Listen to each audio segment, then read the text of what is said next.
a slightly different case from most. I was quite lucky enough to be running a business that was doing rather well at the time, you know, like in publication. So we had a lot of, how would I say, profit at the time that we used or recapitalized again to start off this business. So I had the ability to actually do a private funding for this particular initiative. The later stage, looking around for grants, for funds, even bank loans and stuff, everybody said no. To be honest with you, everybody said no. To our surprise, venture capital group came to us, really knowledgeable in this particular arena, but they came to us asking stuff about, hey, you know, what you guys are doing is similar to like Amazon, but it's for local market. And I said, yep, that's exactly it.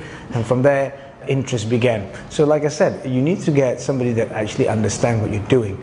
And from there, it's very easy. If you get people that don't understand your business plan, don't understand where you're heading towards, don't understand what your vision is, then you're going to be spending a long time, but probably not even getting anywhere with them. So from there, we got the initial funding from the venture cap. So from there you could actually scale to many other things that you can't really do with limited amount of fund. In our business, the biggest challenge is a very heavyweight ICT sector. Let's just be honest. E-books, it sounds simple, but the truth is that it requires a lot of development in the IT field. So you're not just talking about the web development, the e-commerce development, you're not talking just about the CMS. We also got this thing called the digital rights management, which is like a very complex way of handling encryption and decryption.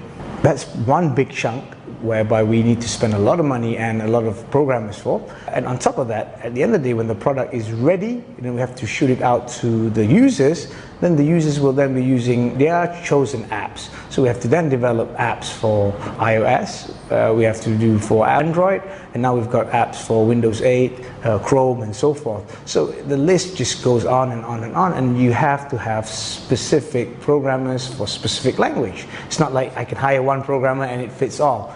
So because of that, and because of the fact that these people don't come cheap, then it is a really big financial bleed at the early stage. So in order to overcome that, you got to find the appropriate amount of funding, and you got to monetize as soon as possible, or you got to start making money as soon as possible. So those are the challenges that you would probably be in for if you are handling with this sort of industry. Here's a question that you need to, all entrepreneurs need to ask yourself. There are two types of people in this world. There's a type that will take money and happily spend it like there's no tomorrow, okay? And there's another type, which is like myself, whereby if I get money, I won't be able to sleep at night because I need to justify that at the end of the day. So when you talk about what's enough, what's not enough, the true answer to that is nothing is enough, okay? The more you get, the more you want, okay? But at the end of the day, what is the amount that you need to actually justify a payback? When is it that your investor cash out again? When is it the company will get its returns of investment and so forth? So these are the things that you need to really ask yourself. You know, starting an entrepreneur entity is not as easy as, oh look, I'm going and get seeding fund, and then I'm going to go into commercialization, get another round of fund, and then more funds later on. Evaluation of 50 million, blah, blah, blah, blah, and then at the end of the day, having to answer to the monetization part. And if you don't monetize, that's when you're going to be in a lot of deep trouble. So it's really crucial that you need to take in the sum of money that is appropriate for you to monetize for the amount of money that you have calculated for. So in our case, the sum of money that was given to us, appropriate for that particular time.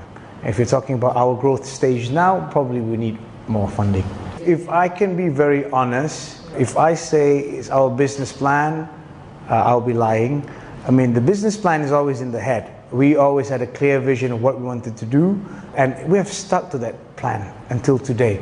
This is one thing that I'm really happy about what I've done, in the sense that we haven't strayed and do other stuff. But in terms of what you present on your business plan, might be very difficult for people to understand.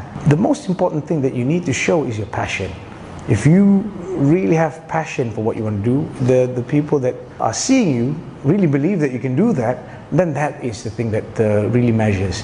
The other stuff is secondary, because you know, at the end of the day, when problems come, how do you tackle that? And I think being passionate about what you do really helps a lot in that sort of environment. If you're just doing it because, oh, I see other people doing, or other countries are doing this, so I think it would be good for Malaysia to have, I don't know, you might be getting yourself into things that you don't really understand, and you're going to get yourself into trouble later on, I suppose, you know.